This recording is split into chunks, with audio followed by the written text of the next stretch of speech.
the expansion of BRICS with many important players from different continents, what does that mean for the new vigor, as the different presidents have put it in their speeches, and also new momentum in terms of global supply chains and also interactions among the BRICS economies?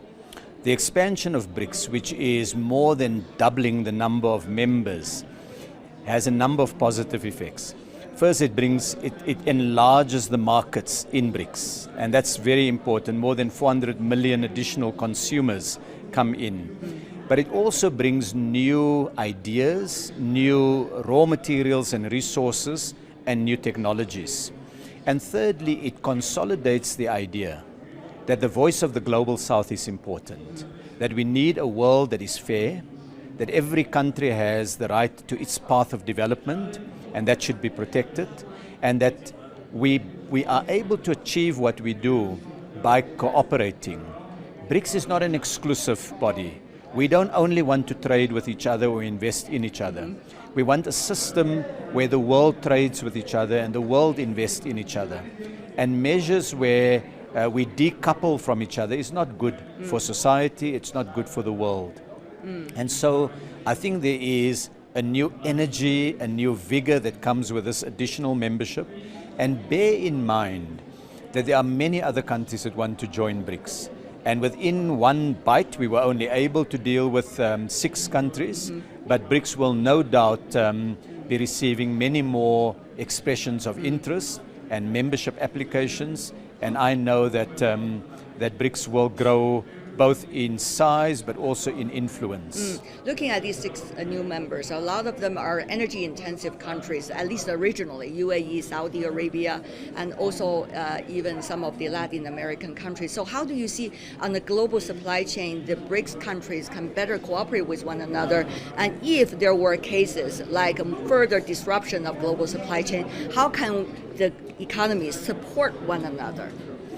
One of the advantages that BRICS brings to national economies is the close working relationship between BRICS ministers and heads of state. And it means then during periods of disruption, we can leverage off those relationships to unblock those disruptions, to ensure that there are stable, supply chains, and that where there are gaps, they are quickly addressed.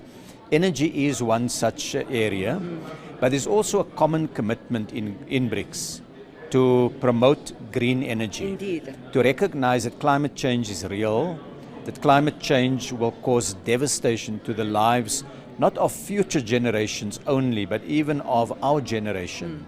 And that therefore we need to take the combined know-how and technologies and help to green the economies of the BRICS countries, BRICS plus countries, the 11 countries and more.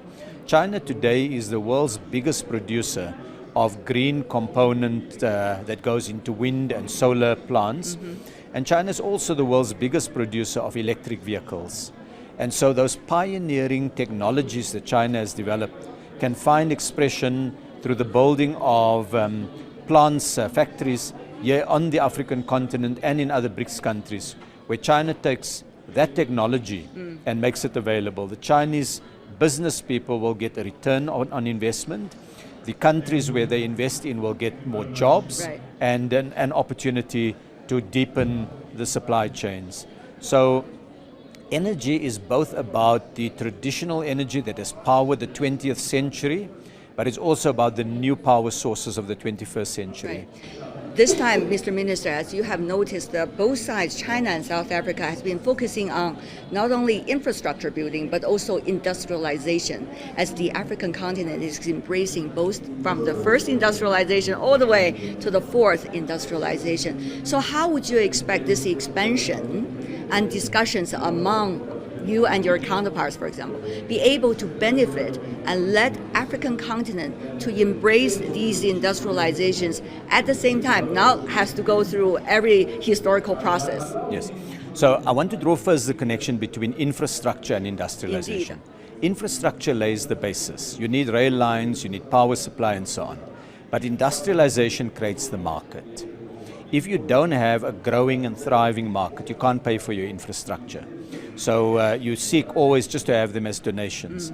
We don't want the economic growth of Africa to be constrained because we rely on donations. We want a vibrant African economy that can pay for the infrastructure investment. And for that, you need industrialization.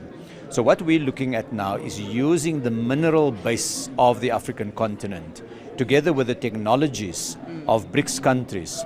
Those technologies can help to set up battery production plants. CATL from China is the world's biggest battery producer. They make batteries for cars, but also for power grid systems.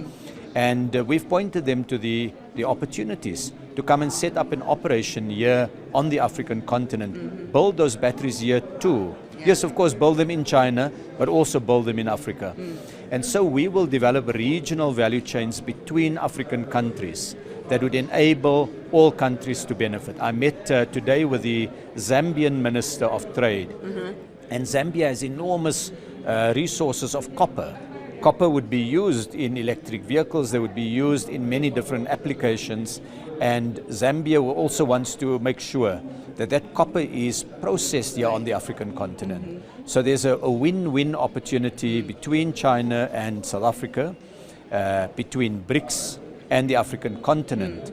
And we can, at the moment, China has generated quite significant surpluses that has helped to power the Chinese economy.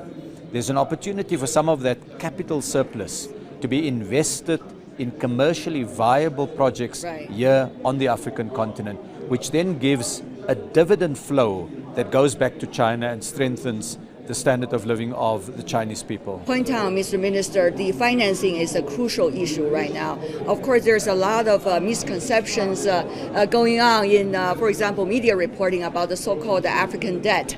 So-called African debt, for example, to China. But we understand about 56% of ratio GDP for African nations only for the debt. That's much lower than many of the developed economies.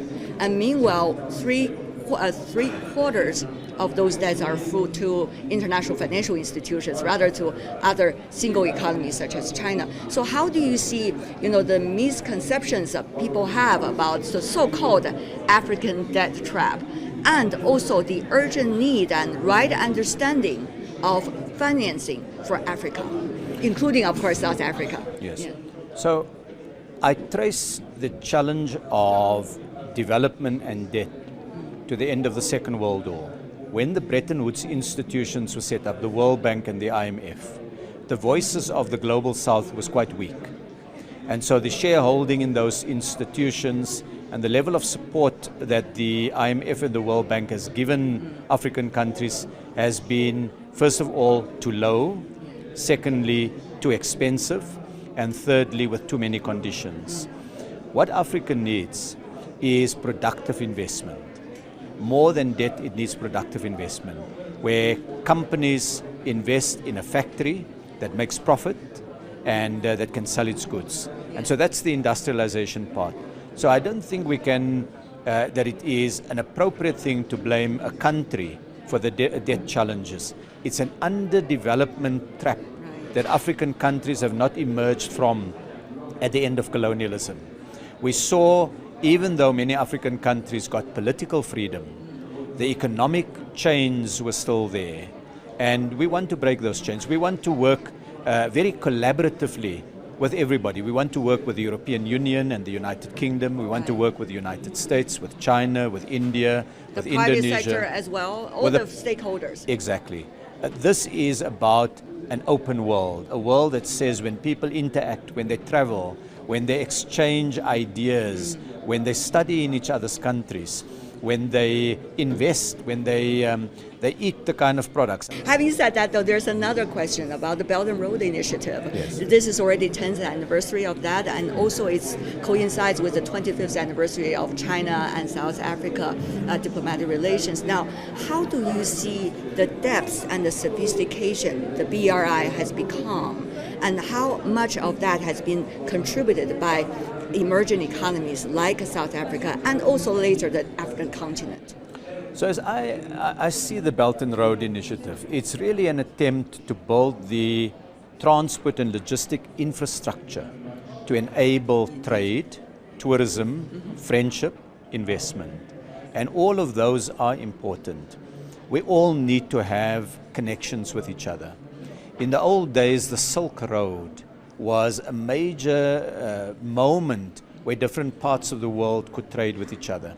Today, it's not only the Eurasian landmass where the original Silk Road was. The world has become more diversified. All parts of the world is now connected. And an initiative like the Belt and Road Initiative can help to connect people. And developing countries can benefit from easier access to markets. We want to get into the Chinese market. We want to sell our manufactured products there. We want to sell, in South Africa we produce, for example, something with red meat. It's a dried red meat. It's called biltong. It is so tasty. I tasted that. You've tasted that. Very good. And is it very good? Yeah, it is. There I'm are, not doing commercials for South Africa. Well, yeah. 1.4 billion Chinese people have not yet been exposed to it. And see, this is the trade minister we are talking to. Yes, please. So, Belt and Road provides an infrastructure where we can trade with each other, we can travel, we can invest, and that is a good thing. And finally, before we go, very briefly a question, but I want to ask this question from the very beginning when I saw you, when you were organizing the business council meeting, when you were inviting on behalf of your president all the heads of state and the leaders from the emerging economy to speak. I always wonder how we emerging economies can serve as a bridge, and you are a crystallization of that, Mr. Minister. So how do you see we can be each other's bridges? I think it can happen through both technical cooperation, but also openness to each other, to learn from each other, to contribute to each other's welfare, and to defend the global trading system. When one country is cut out of the global trading system, it damages the entire global trading system.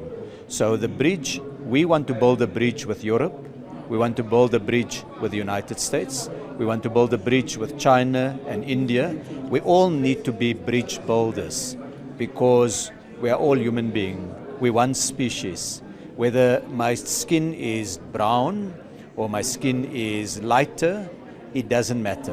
Underneath the skin, it's one common humanity. And that humanity finds expression when people collaborate with each other. Different cultures, different languages, but one common humanity. Thank you so much, Mr. Minister. I know you have an extremely busy schedule. Thank you for taking your time and sharing your thoughts with our audience in China and beyond. Appreciate it. Thank you very much. All and the best, enjoy the sir. rest of the time in South Africa. Oh, absolutely. Thank you, sir.